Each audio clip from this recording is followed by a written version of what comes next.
오늘 우리에게 주신 말씀은 시편 25편 9절입니다. 온유한 자를 정의로 지도하시며 온유한 자에게 그의 도를 가르치시리로다. 아멘.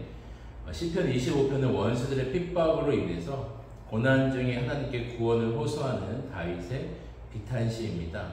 이 시의 특징은 고난을 통해서 오히려 하나님을 찾고 있는 다윗의 모습을 보게 됩니다. 오히려 자신의 모습 가운데 죄를 고백하면서 고난 중에서도 오히려 하나님을 경외하며 하나님을 더욱 가까이 하는 다윗의 모습을 우리는 볼 수가 있습니다. 예수님을 믿는 사람들에게, 즉 하나님의 자녀들에게 주시는 특권이 있습니다. 바로 고난이 왔을 때 오히려 고난을 통해서 하나님과 더 가까워지게 되고 하나님을 더 깊이 만나게 되는 것입니다. 그래서 고난도 더 유익이다라고 말할 수가 있는 겁니다. 특별히 시편 25편에서는 반복되는 표현 중에 하나가 바로 하나님을 경외한다라는 표현입니다.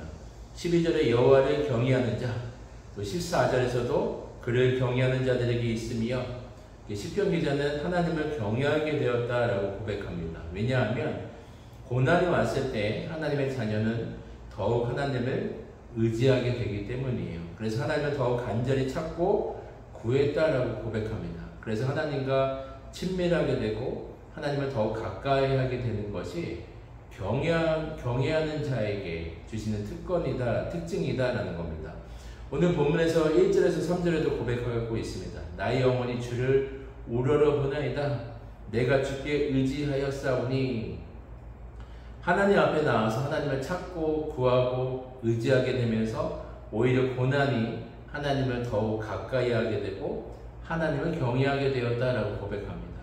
경외함의 시작은 하나님을 찾고 구하고 의지하는 것에부터 시작됩니다. 여러분, 고난이 왔을 때 하나님 앞에 가지고 오는 것을, 여러분 하나님 앞에 꼭 가지고 나와야 되는 것을 기억하시길 바랍니다. 하나님께 나와서 하나님을 의지하는 것이 복이다라고 말합니다. 하나님과 친밀하게 되고 하나님을 경외하기 시작할 때 나타나는 고백이 또 있습니다. 7절에 여호와여 내 젊은 시절의 죄와 허물을 기억하지 마시고 주의 인자하심을 따라 주께서 나를 기억하시되 주의 선하심으로 하옵소서. 11절에도 여호와여 나의 죄악이 크오니 주의 이름으로 말미암아 사하소서. 하나님을 경외한다는 것은 결국 하나님을 가까이 하게 되는 것이고요. 하나님과 친밀하게 되는데 하나님과 가까워질수록 하나님 앞에서 자신의 죄가 드러나게 된다는 것입니다. 다윗도 이러한 고백을 하고 있는 것입니다. 하나님 앞에 가까이 가면 갈수록 자신의 죄가 더욱 드러나게 된다는 거예요. 그래서 하나님의 은혜를 구하게 되고 주의 은혜로 죄가 가려짐을 고백하는 것이 바로 하나님을 경외하는 자들의 고백입니다. 다윗은 결국 고난을 통해서 하나님과 가까이 하게 되었고요. 그 표현을 하나님을 경외하게 되었다고 고백합니다. 경외함은 결국 하나님을 더욱 가까이 하고 친밀하게 되는데, 이때 나타나는 특징이 바로 자신의 죄가 드러나게 된다는 겁니다. 그러면서 죄를 용서하시는 하나님의 은혜를 경험하게 되는 것이 하나님을 경외하는 자의 특권입니다. 이제 하나님을 경외하는 자에게 주시는 열매가 있는데 그것이 바로 온유입니다. 9절 말씀입니다. 온유한 자를 정의로 지도하시며 온유한 자에게 그의 도를 가르치시리로다. 여기서 온유는 마음이 부드러운 자입니다. 마음이 부드럽다는 것은 마음에 말씀을 새기고 그 말씀에 온전히 지배를 당하는 자입니다. 그 말씀이 나를 인도하고 그 말씀에 순종하는 것입니다. 내가 계획이 있고 내 뜻이 있지만 결국 마지막 선택은 주님께 드리고 그 진리의 말씀에 온전한 통치를 받게 되는 것이 바로 온유한 자의 특징입니다.